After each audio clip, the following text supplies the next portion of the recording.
All right, now well, hang on a second. I got to get all of my live streams connected. All right, we're live.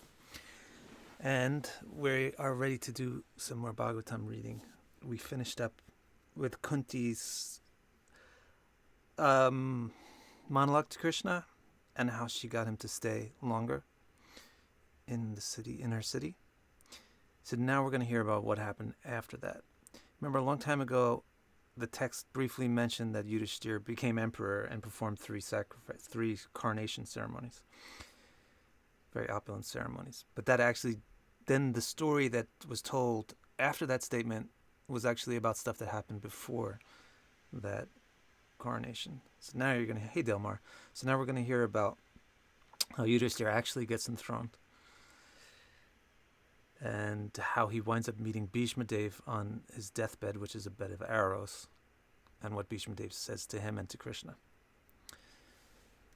So it's very interesting stuff. It's chapter 9. King Yudhishthir was deeply troubled by inconsolable grief. This is the thing that is so important. Yudhishthir won the war. He's very upset. Why should he be upset that he won the war? He's very upset that he had to go to war. So this is the thing this is why Yudhishthir is described as this is an example of how Yudhishthir is this great person that he's described to be. He's not like, yay, I won. Lots of people died, but who cares? Like other leaders in modern times, they don't give a damn who suffers or who dies. They just want to get what they want to get. But true leaders are not like that. They actually care about the people that they're in charge of. Whether it's a leader of a country or the leader of a baseball team, Little League baseball team, doesn't make a difference. Or the leader of a store, a candy store, a manager of a candy store. A true leader actually cares about the people that they're supposed to be in charge of, whereas a junk leader just cares about themselves. This is the biggest thing. Most important message. If you're a leader and you want to be a good leader, that's all you need to know. That's the most important thing for you to know. Now, that's why Yudhishthir, even after winning this war, was deeply troubled by grief, and it's described as inconsolable grief. Wise sages like Vyas had tried to explain that everything, no matter how confusing, follows the controller's benevolent plan, but even they could not rescue the king from the whirlpool of bewildering emotions inherent in worldly conceptions of affection. So, Yudhishthir was really grief-stricken. People were trying to console him. Great people, wise people, even Vyas himself. They all thought that Yudhishthir was in the right, and he shouldn't feel terrible about what happened. This is something that had to happen. It was unavoidable. And so they made statements like, things which are unavoidable can't be bad. Can't be truly bad, even though they can be unpleasant. What Yudhishthir went through, a war, killing people, was unpleasant. But there's a difference between unpleasant and bad. Bad means something which doesn't lead to the goal. Good means something which leads to the goal. Pleasant means something which is enjoyable. Unpleasant means something which is not enjoyable. So unpleasant things can be good, and pleasant things can be bad.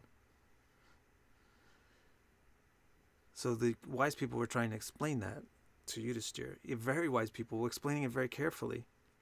But his grief was so deep that he couldn't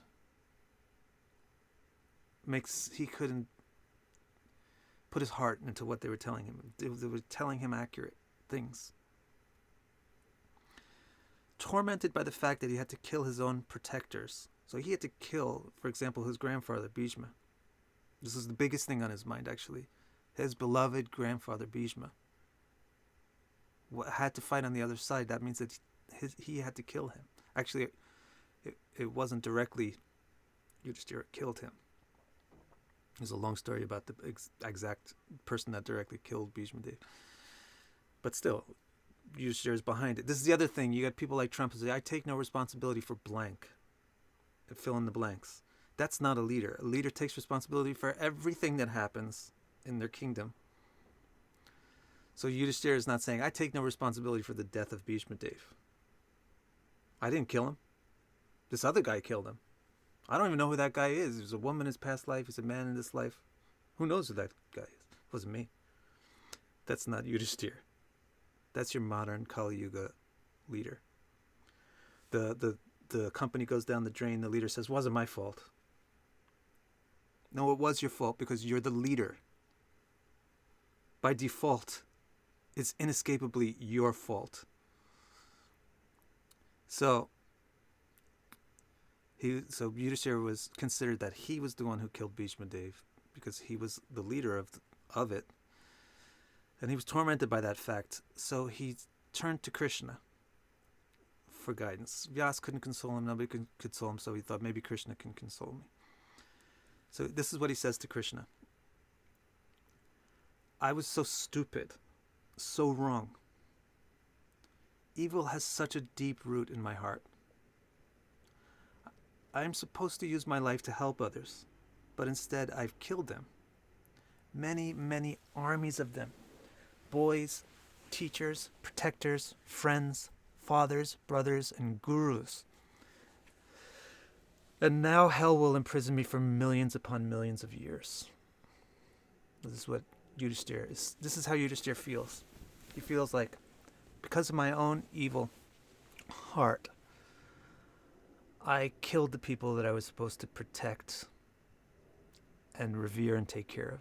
I killed young people. I killed teachers because they had to kill Drona, for example. I killed people who protect other people. I killed my own friends that by political reasons wound up on the other side. I killed fathers, which is a very bad thing to do. I killed brothers.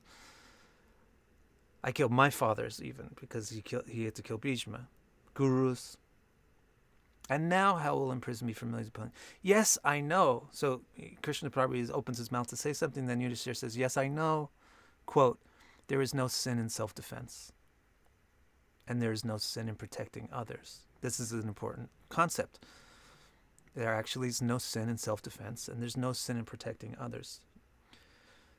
So even if you have to kill somebody who shouldn't be killed, when they're actually trying to kill you, it's not your sin, it's their sin for them trying to kill you. And there's no sin in protecting others if you have to step in to protect somebody else from being killed by killing somebody. That's not murder. Yes, I know there's no sin in self-defense and there's no sin in protecting others, but so he's not even going to use this loophole.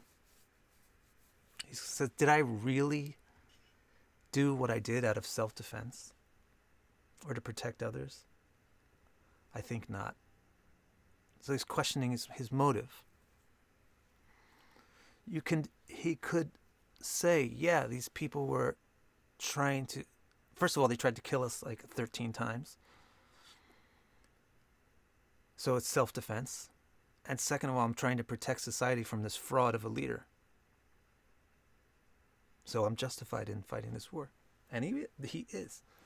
But he says, nah, if I really look at it myself, I don't think that's the real reason why I fought him. What he's actually saying is, I think the real reason why I fought him is just because I was attached to being a king. Why didn't I just give it up? Why didn't I just go live in the forest and stay in the forest and just go away like they told me to do? Think of all the women whose families I killed. How they must hate me. That's interesting. That's part of his evaluation, is the masses of women's opinion of him as a king is very, very important to him.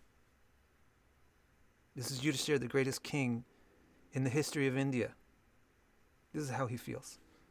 Think of all the women whose families I have killed, how they must hate me. I've killed their children, I've killed their husbands. Perhaps the enlightened could forgive such crimes. But these are ordinary worldly people. I don't think there's anything I could do to make them forgive me. Maybe I'm right. Maybe I'm even right in what I did. This is his argument here. But people are going to hate me anyway. Maybe the enlightened people don't hate me because they realize I was right in what I did, if I was right. But ordinary people don't. And there's nothing I could probably do to ever make them forgive me. So think about all of the karma that I have as a result of that. Then finally he says, please don't suggest another ritual. You can't use mud to clean dirty water. Wine cannot wash away alcohol. And killing a horse cannot cleanse the sin of killing a man. So he says, Krishna, don't suggest do some kind of a Vedic ritual. That is not going to work. You're going to have me sacrifice some horse or something to make up for some other sin I had. I'm not going to do that. That's stupid. It doesn't work. Just like wine doesn't wash away alcohol or mud doesn't clean water. So I wonder what Krishna's response is. We don't have the direct quote of Krishna's response here, but what we have is Sutta says that the two of them, Krishna and the king, they agree that Yudhishthir is going to be tormented unless and until he gets the forgiveness of his grandfather Bhishma Dev. Krishna says, I don't think I can make you feel better. Vyas couldn't make you feel better. Nobody could make you feel better. I think the only person that can make you feel better is your grandfather, Bhishma. And the king, Yudhishthira, agreed. Bhishma did not die yet. He was struck down on the battlefield and immobilized. But Bhishma is a great renunciate, actually. There's a lot of power from his abstinence and determination. And this power enabled him to stay alive until he wanted to die. So he wanted to wait for the southern solstice. This is his external reason, is that he wanted to wait for the southern solstice so that the death would take place at a more auspicious time after the sun had begun to move north. But actually the reason why he wanted to wait is he was waiting for Krishna and Yudhishthir to come, because he knew Yudhishthir would be tormented and need to come and talk to him. So he's waiting. He cannot be moved off the battlefield. If you move him, he'll die, because he's struck through with hundreds of arrows. So he's just waiting out there in the field, day and night. He's keeping himself alive. He's an old man, keeping himself alive with his willpower only. And it's approaching the southern solstice as well at this time. As a matter of fact, this was probably on the southern solstice. So the king set out in a row of golden chariots pulled by fine horses. He was accompanied by all his brothers. So Arjun was there, Bhima was there, Nakul Sahadev. And by learned sages like Vyas, so Vyas was coming along. And even by all attractive Krishna, who rode together with Arjun. So Krishna was driving Arjun's chariot. He likes to do that. The king's glory seemed a paragon for which the god of wealth himself would strive. The god of wealth, Kuvera, goes out with fancy chariots and fancy friends. And Yudhishthira going out with Krishna and Vyas. And these fancy chariots seemed to rival even Kuvera. They arrived at the battlefield where grandfather Bhishma lay like an immortal, fallen from the heavens. So Bhishma looked like a god fallen out of the sky. They arrived at the battlefield where grandfather Bhishma looked like an immortal fallen from the heavens, and everyone, including Krishna, offered their respects to him. The greatest descendant of Bharata. So in a sense, Bhishma Dev is the Mahabharata. Bhishma Dev is in a sense the subject of Mahabharata. He's the main central character. That's how they're glorifying him here. He's the greatest thing that India ever produced. Who's Bhishma Dev, the best moral character ever. the best learned person, all around everything person. He was now surrounded by a host of the most learned sages and philosopher kings, including Narada. So many, many people had come here to witness the passing of this great, amazing person, Bhishma Dev. So by the time Yudhishthir had come, many other people had already come, including Narada Muni and many sages. Grandfather Bhishma. Now, I have an interesting footnote on this. A short list of those gathered around Bhishma is, they gave an actual list of many, many sages by name. Grandfather Bhishma, the greatly blessed, topmost Vasu. Now, it says that he appeared like it said that Bhishma Dev appeared like a god fallen from the heavens. Actually, he is. Bhishma Dev is one of the 8 Vasus. I forget which one. Who, as a result of some kind of mishap, was cursed to become a human for one life. And he became Bhishma.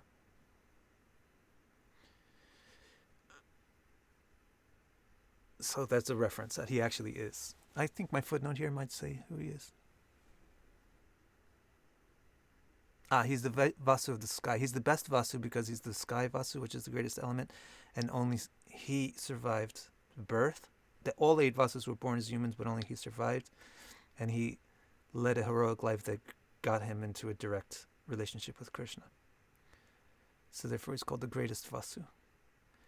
Grandfather Bhishma, the greatly blessed topmost Vasu, was fully aware of moral principles, so he was respectfully received by all these great souls, although in an abbreviated manner, appropriate to the dire circumstance. So he's about to die. They're not going to sit there and spend 3 hours doing some welcome ceremony for him. So they respectfully received him in an abbreviated manner, but then they got right down to business because they know time is short.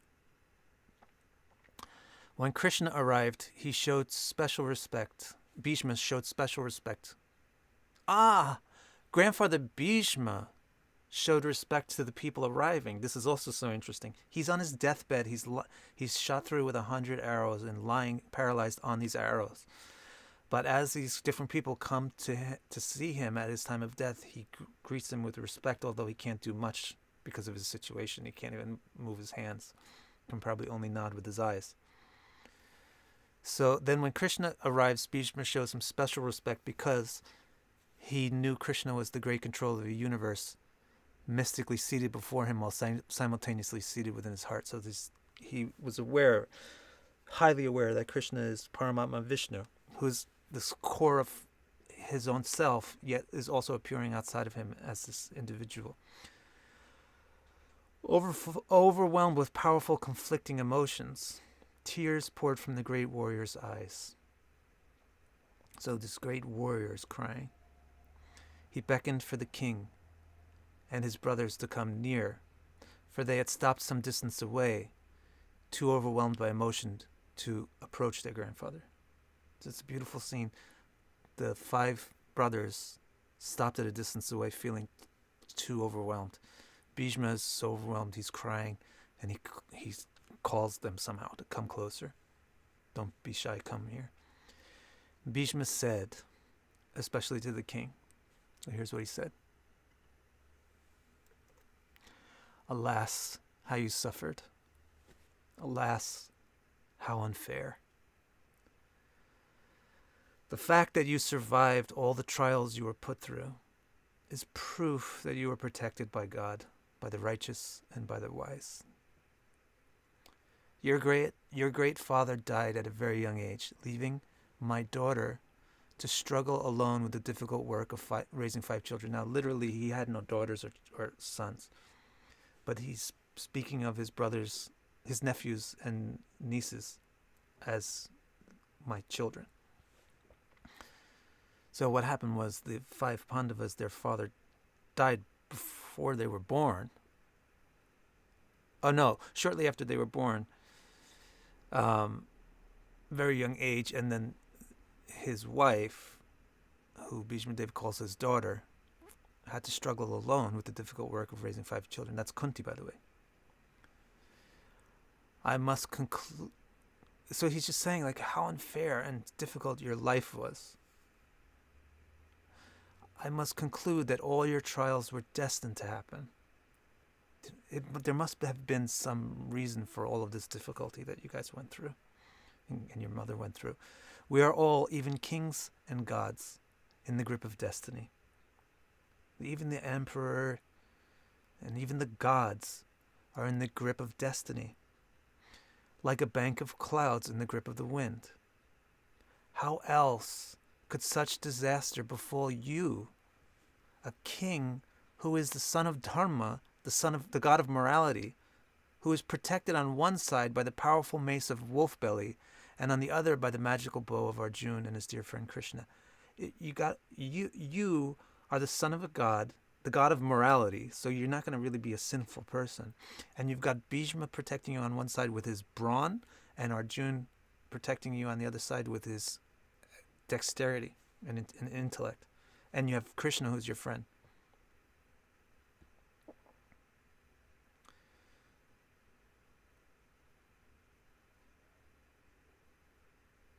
No, the daughter and the kids are these kids and the daughter. They're not some analogy for something else.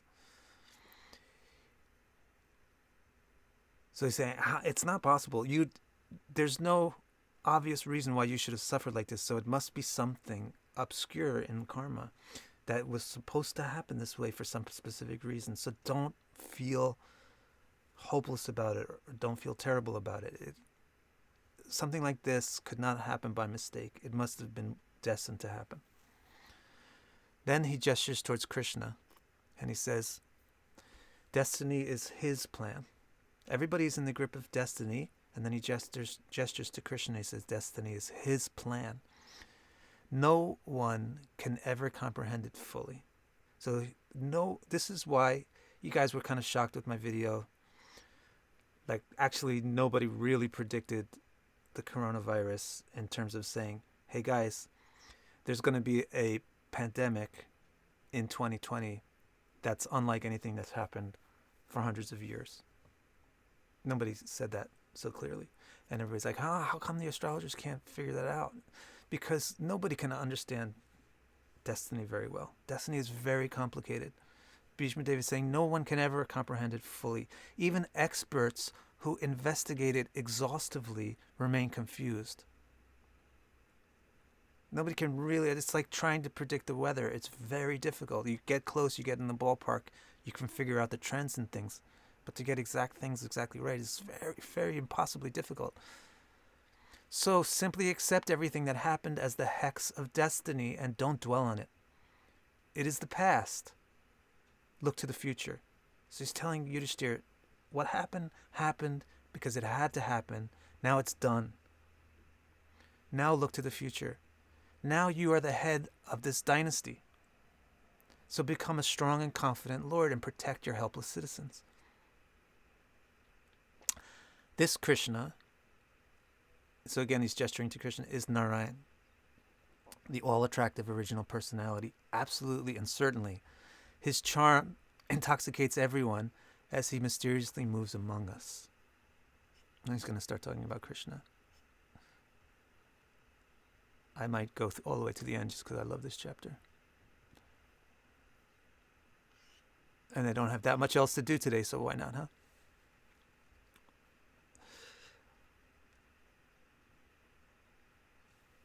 This Krishna is Narayan, the all-attractive personality. His charm intoxicates everyone as he mysteriously moves among us. Shiva knows this most mysterious secret behind his all-attractive nature. Few people understand Krishna correctly. One of the people who does understand Krishna correctly is Shiva. So does the sage of gods, Narada. Narada also understands Krishna correctly, according to Bhishma Dev. And so does godly Kapila. So these are the three people Bhishma Dev points out, that you can listen to what these three people have to say about Krishna, because they understand him. Shiva, Narada, and Kapila. And he says, but you, my children, know him even more confidentially as your cousin and beloved friend.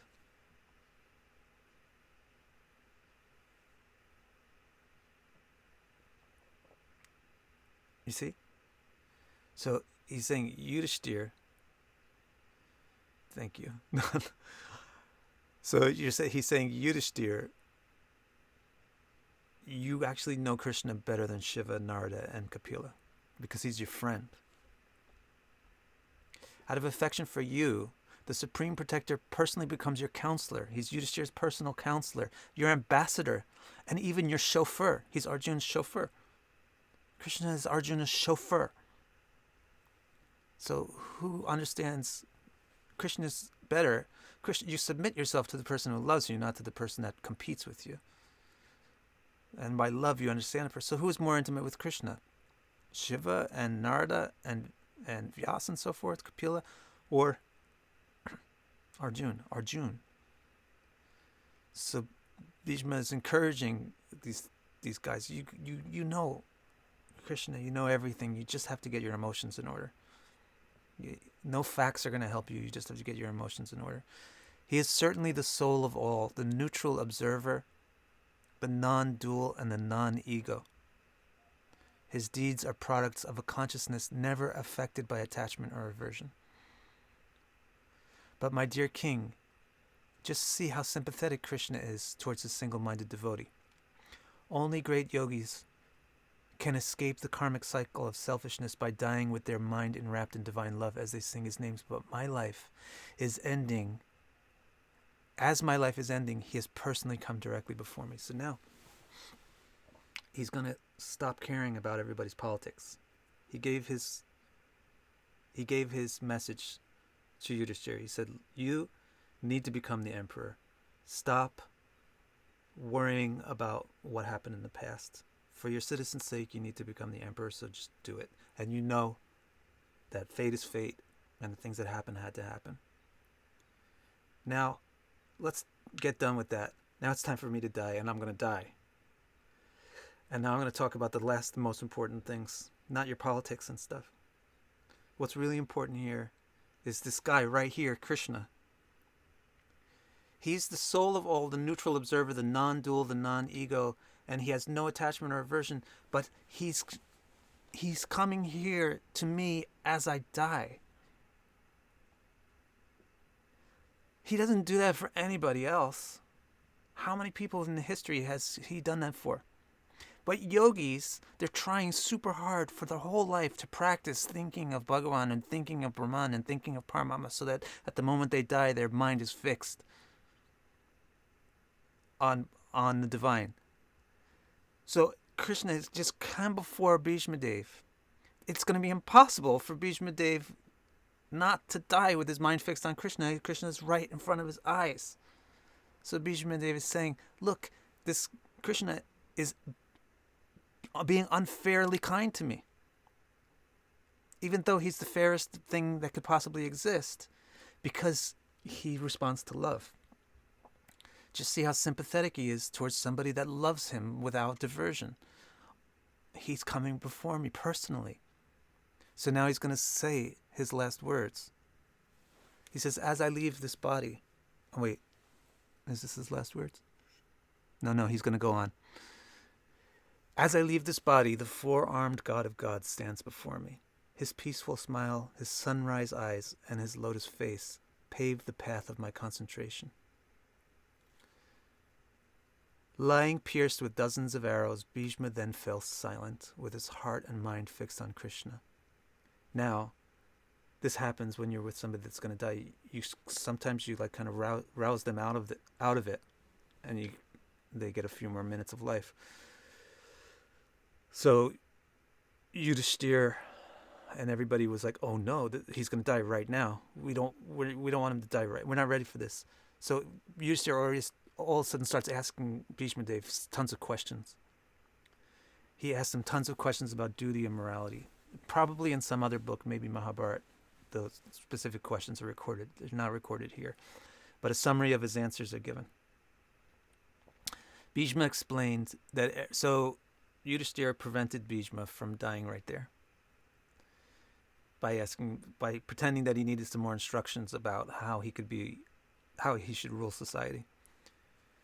So Bhishma explained that every human, this is what Bhishma explained about how society is to be governed. Bhishma explained that every human is a unique individual. So the government has to be sensitive to the individuality of people. He explained in systematic detail how our individual character is the basis on which we acquire specific material and spiritual responsibilities. So each person is an individual, and based on that individuality, each person has different responsibilities to each other and to society. And these responsibilities involve both attachment and detachment. We have responsibility to be attached to certain things and to be detached from other things. So he explained that all in detail. This type of there's basically 4 categories of individuals, and there's basically 4 categories of duties, but don't forget that within these categories there's still specifics of the individuality, etc., etc. Then he said, then Sutta explains, considering who he was speaking to, that he was speaking to the emperor, Yudhishthir, he gave special attention to explaining the duties of politics, economics, and enlightenment. It's considering who he was speaking to, politics, economics, and enlightenment, because it's Yudhishthir. He said that some duties are common to many different types of people, but some are specific only to certain types, like many of the duties of women and devotees. So, for example, the duty to bear a child, to have a child, cannot be a man's duty. It's specific to a woman. A man can't have a child.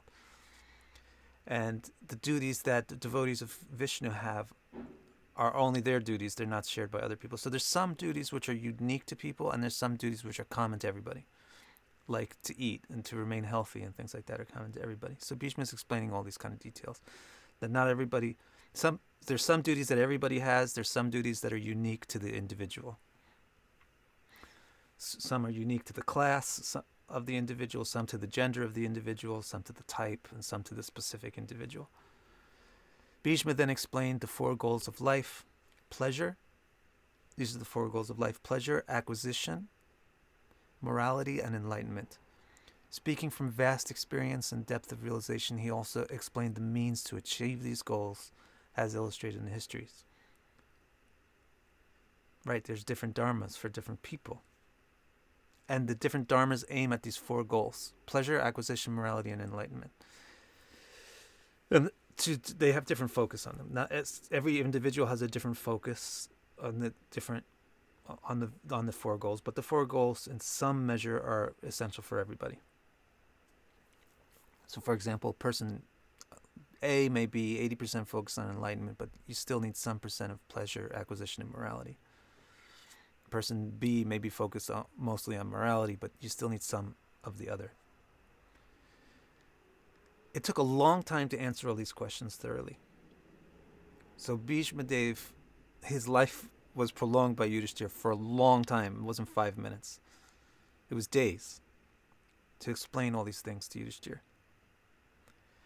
It took a long time to answer all these questions thoroughly, and while he was doing so, the sun passed the winter solstice and began to move northward. The exact time desired by mystics who choose the moment of their death. So mystics who choose the moment of their death try to die immediately after the winter solstice. And also, I think it's immediately... don't go ahead and do your mystic power on this, but I think there's also a time of the day which is the best, and it could be either exactly after midnight or exactly after sunrise. It took time to answer all these questions. The sun passes, the winter solstice begins to move north, so that's the time that the mystics desire for leaving their body. So seeing this, he who is expert in thousands of subjects, that's Bhishma Dev, withdrew his voice and removed his mind from all other embraces. So he is an expert in thousands of subjects. But when he saw that it's really time to go, he ceased caring or thinking about any of them. He fixed his wide-open eyes on the original person, Krishna, who was standing right before him with 4 arms and flowing yellow cloth. Just by looking at Krishna, Bhishma lost all sense of the weariness in his wounded body.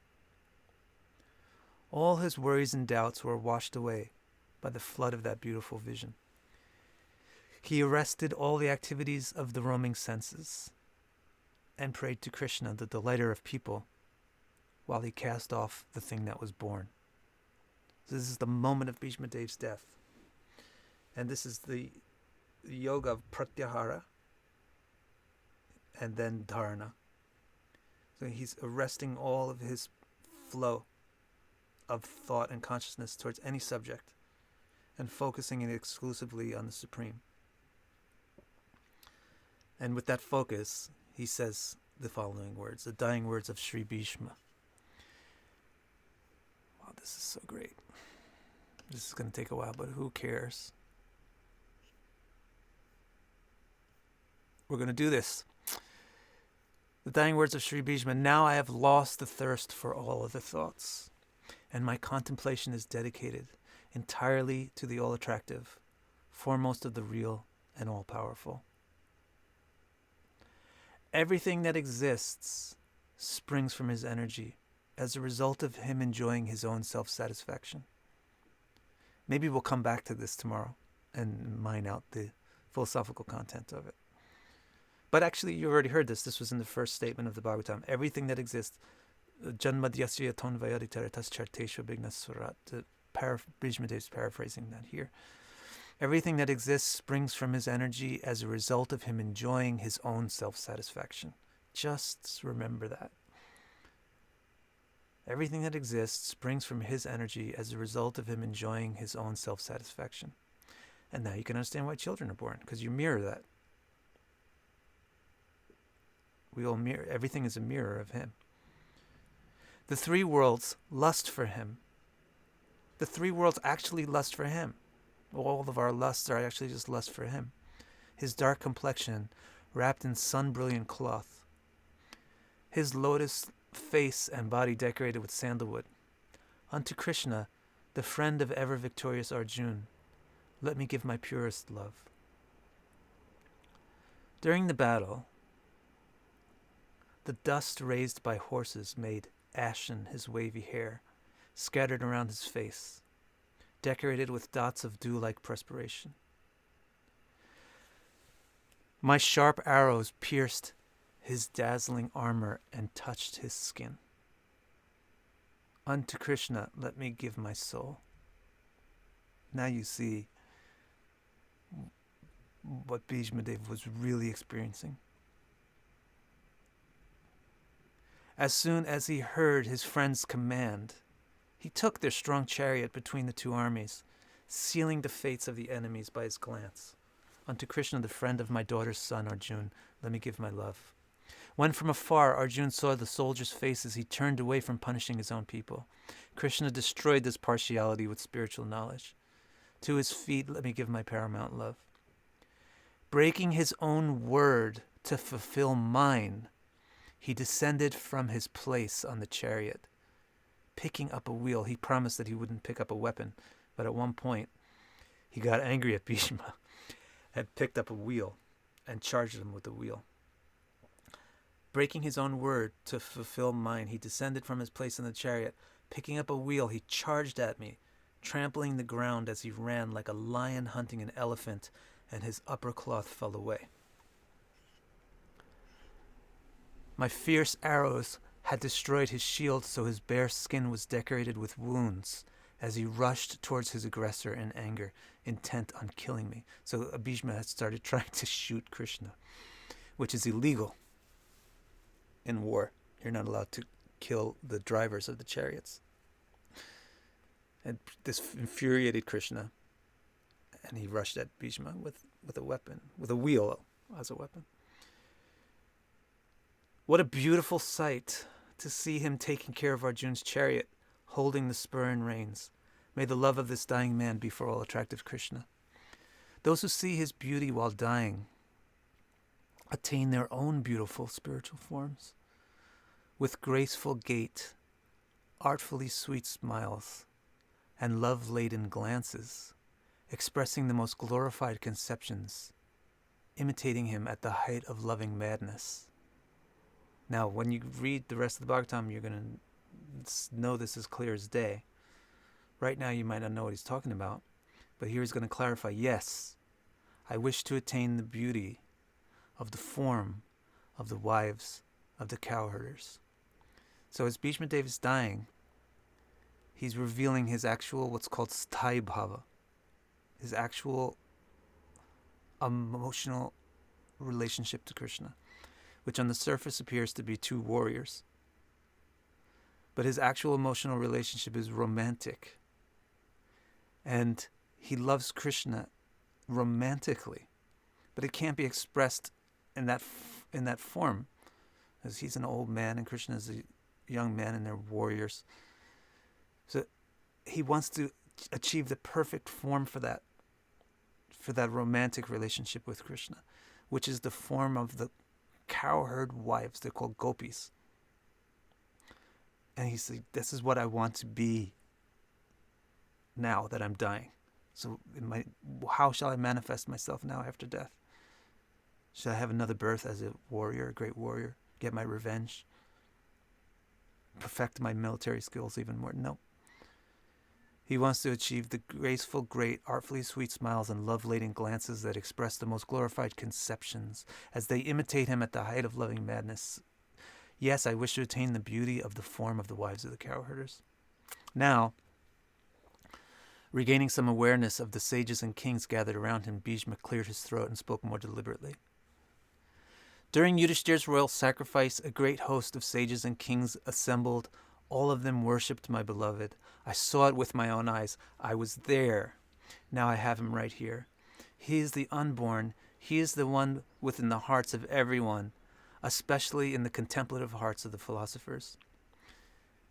Then Bhishma Dev spoke his very final words. I see him everywhere like the sun. I have attained samadhi. This is what samadhi is. To see the same thing everywhere. To see the same what everywhere. To see the same apple tart everywhere. To see the same supreme Brahman everywhere. So Bhishma says, I see him everywhere, my beloved Krishna.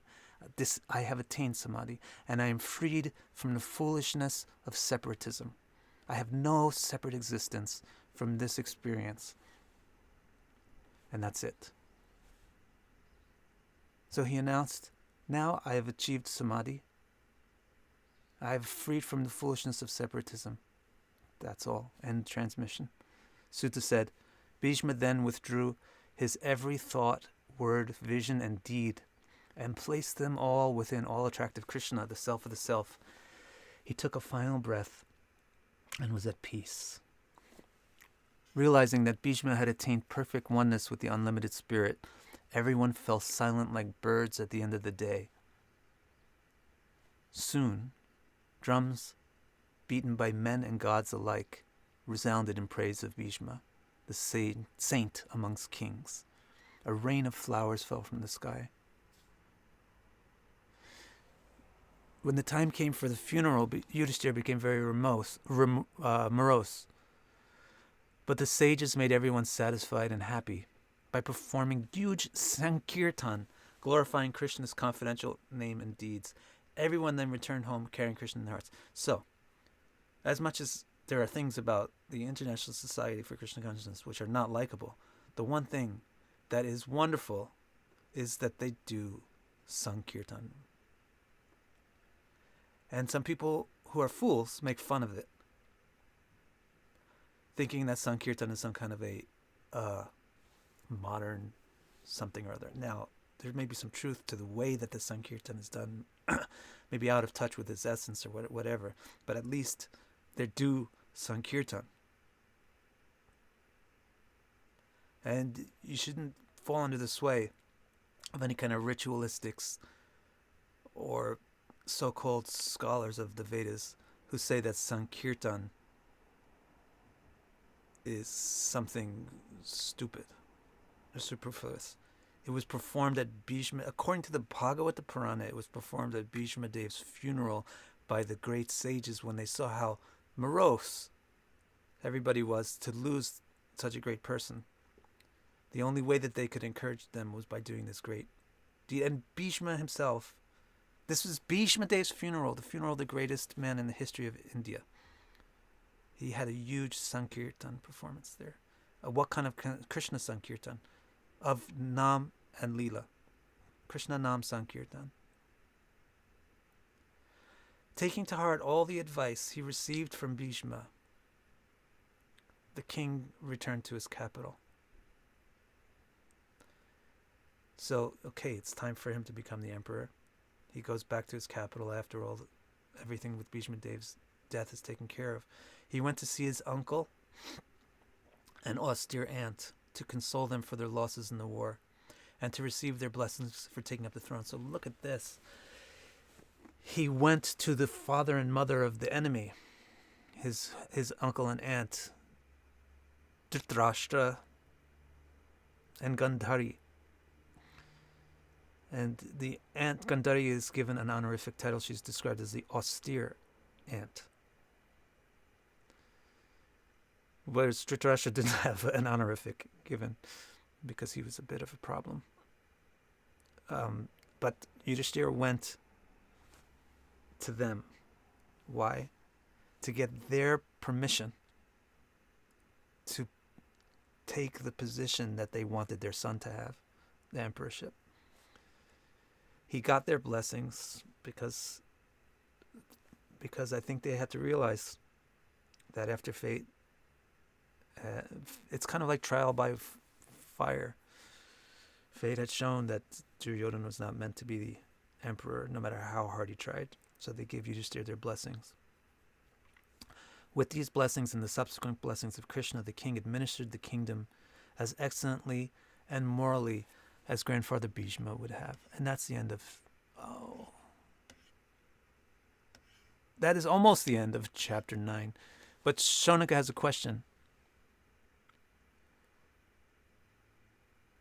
Now that he finally reclaimed his rightful kingdom, how did Yudhishthir and his brothers, the most moral people, enjoy and restrict themselves?